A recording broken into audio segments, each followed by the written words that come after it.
அஸ்வின் கந்தசாமி டைரக்ஷனில் Santhosh S, Reshma Venkatesh, Samyuktha Viswanathan, Vinoth Kishan, VTV Ganesh, Bucks நடிச்சு இப்போ அமேசான் பிரைமில் ஸ்ட்ரீம் ஆகிட்டு இருக்க ஃபேண்டசி ரொமான்டிக் காமெடி தான் டபுள் ஆக்குபன்சி.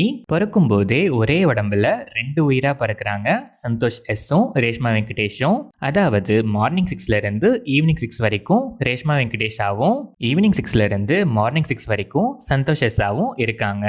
ஒருத்தர் லைஃப்ல நடக்கிறது இன்னொருத்தருக்கு சொன்னாதான் தெரியுங்கிற இந்த டிஃப்ரெண்டான லைஃப் ஒரு ஸ்டேஜ் வரைக்கும் மேனேஜபிளா இருந்தாலும் அவங்களுக்குன்னு ஒரு லவ் வந்ததுக்கு அப்புறம் காம்ப்ளிகேஷன்ஸ்லாம் நிறைய வர ஆரம்பிக்க அதுக்கப்புறம் நடக்கிற சம்பவங்கள் தான் டபுள் ஆக்குபன்சி. இந்த படத்தோட streaming run time 2 hours and 10 minutes. படம் ஆரம்பிச்சது இன்ட்ரெஸ்டிங்கா நல்லாவே ஸ்டார்ட் ஆச்சு. 6 to 6 கான்செப்டை நல்லாவே எக்ஸ்பிளைன் பண்ணி நீட்டா ஸ்டேஜ் பண்ணிருக்காங்க. ஸ்கிரீன் பிளேவும் ஃபேர்லி என்டர்டெய்னிங்காவே பிரசன்ட் பண்ணிருக்காங்க. ஃபர்ஸ்ட் ஆஃப் நல்லாவே டிராவல் ஆகுது.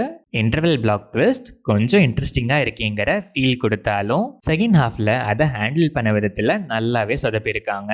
இதுக்கு அப்படி ஒரு ட்விஸ்ட் வைக்காம ஃபர்ஸ்ட் ஹாஃப் மாதிரியே செகண்ட் ஹாஃபையும் கொண்டு போயிருக்கலாமேன்னு ஃபீல் ஆச்சு.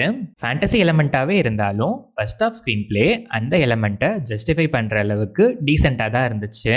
ஆனா செகண்ட் ஹாஃப் ரொம்பவே கன்வீனியன்டான ரைட்டிங், சில எமோஷனல் சீன்ஸும் ரைட்டிங் ரொம்ப ஆர்டிஃபிஷியலா இருந்ததால அந்த அளவுக்கு கனெக்ட் ஆகல. அதையும் தாண்டி ரேரா ஒரு சீன் கொஞ்சம் டச்சிங்கா இருந்துச்சு. ஸ்டில் கிளைமேக்ஸும் சாட்டிஸ்ஃபைங்கா இல்ல. சந்தோஷ் எஸ் டீசெண்டாவே பெர்ஃபார்ம் பண்ணிருக்காரு. Reshma Venkatesh settle role, calm performance. Samyuktha Viswanathan அப்பப்போ வந்து கொடுத்த வேலையை பண்ணிட்டு போயிடுறாங்க. Decent performance. வினோத் கிஷான் நல்லாவே பெர்ஃபார்ம் பண்ணியிருக்காரு. விடிவி கணேஷ் காமெடிஸ் நிறைய இடங்கள்ல நல்லாவே ஒர்க் ஆச்சு. பக்ஸ் அண்ட் அதர் ஆர்டிஸ்ட் எல்லாருமே அவங்கவுங்க ரோலுக்கு ஆப்டா டீசெண்டாவே பெர்ஃபார்ம் பண்ணியிருக்காங்க. டெக்னிக்கலாக பார்த்தா சினிமாட்டோகிராஃபி, கேம் ஆங்கிள்ஸ், கலர் டோன்லாம் நல்லாவே இருந்துச்சு. சாங்ஸ் எதுவுமே பெருசா மைண்ட்ல நிற்கவே இல்லை. பேக்ரவுண்ட் ஸ்கோர் ஓகேஷா இருந்துச்சு. Editing pattern okay. ஓவராலாக பார்த்தா ரொம்பவே இன்ட்ரெஸ்டிங்கான ஸ்டோரி லைன். எப்படிரா இப்படிலாம் யோசிக்கிறீங்கன்னு கேட்க வைக்கிற மாதிரி ஒரு கிரியேட்டிவான ஐடியா தான். இனிஷியல் செட்டப், ஸ்டேஜிங் எல்லாமே பக்காவா பண்ணிருக்காங்க. ஃபேண்டசி எலிமெண்ட்னாலும் ஃபர்ஸ்ட் ஆஃப் கன்வின்சிங்காகவும் ஃபேர்லி என்டர்டெய்னிங்காகவும் ப்ரெசென்ட் பண்ணியிருக்காங்க. ஆனால் செகண்ட் ஹாஃப்ல அது அப்படியே ஆப்போசிட்டா ரொம்ப கன்வீனியன்ட்டா இஷ்டத்துக்கு எடுத்து வச்சிருக்காங்க. எதுவுமே கன்வின்சிங்காகவே இல்லை. கிளைமேக்ஸையும் சேர்த்து தான் சொல்கிறேன்.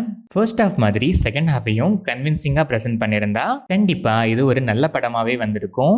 ஒரு சூப்பரான ஐடியாவை ஃபர்ஸ்ட் ஹாஃப் வரைக்குமே நல்லாவே கொண்டு போயிட்டு செகண்ட் ஹாஃப்ல என்ன பண்றதுன்னே தெரியாம டோட்டலாவே சொதப்பி வச்சிருக்க ஒரு அபோவ் ஆவரேஜான ஃபேண்டசி ரொமான்டிக் காமெடி தான் double occupancy. One time OTT வாட்ச்க்கு ஓகேஷ் தான். ஒன்ஸ் ட்ரை பண்ணி பார்க்கலாம்.